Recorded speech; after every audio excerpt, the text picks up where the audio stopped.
Hi all welcome back to my channel. ഇന്ന് നമ്മൾ കുക്കുനെ കൊണ്ട് കുത്തിവെപ്പ് എടുക്കാനായിട്ട് പോയൊരു വീഡിയോയാണ് ചെയ്യുന്നത്. ആളെയും കൊണ്ട് ഇഞ്ചക്ഷൻ എടുക്കാൻ പോകണമെന്ന് കുറേ നാളായിട്ട് ആലോചിച്ചിരുന്നത്. കുറേ നാളായ വീഡിയോ ആട്ടോ. എനിക്ക് എഡിറ്റ് ചെയ്യാൻ സമയമൊന്നും കിട്ടാത്തത് കൊണ്ട് ഞാൻ എഡിറ്റ് ചെയ്തിടാതിരുന്നതാണ്. ആളെ നമ്മൾ കുളിപ്പിച്ച് നല്ല സുന്ദര കുട്ടപ്പനാക്കി ഓട്ടോയിൽ കയറ്റി ഞാനും പപ്പായും കൂടിയാണ് പോകുന്നത്. അവനിങ്ങനെ ഓട്ടോറിക്ഷയിലൊക്കെ കയറ്റി പണ്ടൊന്ന് കാലുളുക്കിയപ്പോൾ ഹോസ്പിറ്റലിൽ പോയൊരു ഓർമ്മയുണ്ടായിരുന്നു. ആൾക്കൊരു 2-3 സെക്കൻഡ് കഴിഞ്ഞിട്ട് അതിനെക്കുറിച്ച് ബോധം വെളിവൊക്കെ വന്നേ. എന്നിട്ട് സ്ഥലമൊക്കെ ഐഡൻറ്റിഫൈ ചെയ്ത് കഴിഞ്ഞപ്പോഴത്തേക്കും ചെറുതായിട്ടൊന്ന് കുതിരാനുള്ള ശ്രമമൊക്കെ ഉണ്ടായിരുന്നു. അങ്ങനെ ആ ടേബിളിലേക്ക് കൊണ്ടുവന്നിരുത്തി കഴിഞ്ഞപ്പോഴത്തേക്കും ആസ് യൂഷ്വൽ കക്ഷി അവിടെ മൂത്രമൊഴിച്ചു.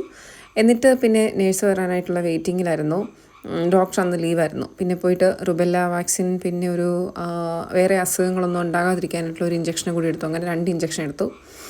നല്ല രീതിയിൽ അലമ്പുണ്ടാക്കി. പുറത്തുനിന്ന് ഒരാളെ കണ്ടു കഴിഞ്ഞപ്പോഴത്തേക്കും പുള്ളി ഭയങ്കര ബഹളമായിരുന്നു. കൈയും കാലും അടക്കി വെക്കുന്നില്ല.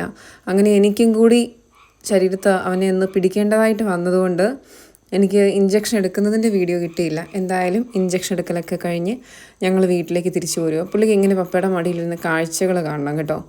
ഓട്ടോറിക്ഷയിലാണെങ്കിലും എവിടെയെങ്കിലും പോയി കഴിഞ്ഞാൽ ഇതാണ് പരിപാടി. കായ് രണ്ടും പുറത്തേക്കിട്ട് തലയും പുറത്തേക്കിട്ട് കാഴ്ചകളിങ്ങനെ കണ്ടുകൊണ്ടിരിക്കണം. വീണ്ടും ടെറസിൻ്റെ മുകളിൽ കയറിയാൽ ഇത് തന്നെ കളി. അങ്ങനെ നമ്മൾ ഇഞ്ചക്ഷൻ എല്ലാം കഴിഞ്ഞ് വീട്ടിലേക്ക് പോവുകയാണ്. അന്നെല്ലാം ആരോഗ്യവാനായിട്ട് കുക്കു ഇരിക്കുന്നു. വേദനയൊന്നും ഇല്ലായിരുന്നു. എൻ്റെ പ്രതീക്ഷ മുഴുവൻ ഇവന് ഇഞ്ചക്ഷൻ എടുത്തതിൻ്റെ വേദന ഒരു 10 മിനിറ്റ് കഴിയുമ്പോഴത്തേക്കും തുടങ്ങുമെന്നായിരുന്നു. എന്തായാലും കൊള്ളാം. പണ്ടത്തിൻ്റെ അപ്പുറത്തെ മെനയായിരുന്നു ഇഞ്ചക്ഷൻ കഴിഞ്ഞപ്പോൾ. അപ്പോൾ അത്രയേ ഉള്ളൂ ഇന്നത്തെ video. Thank you for watching.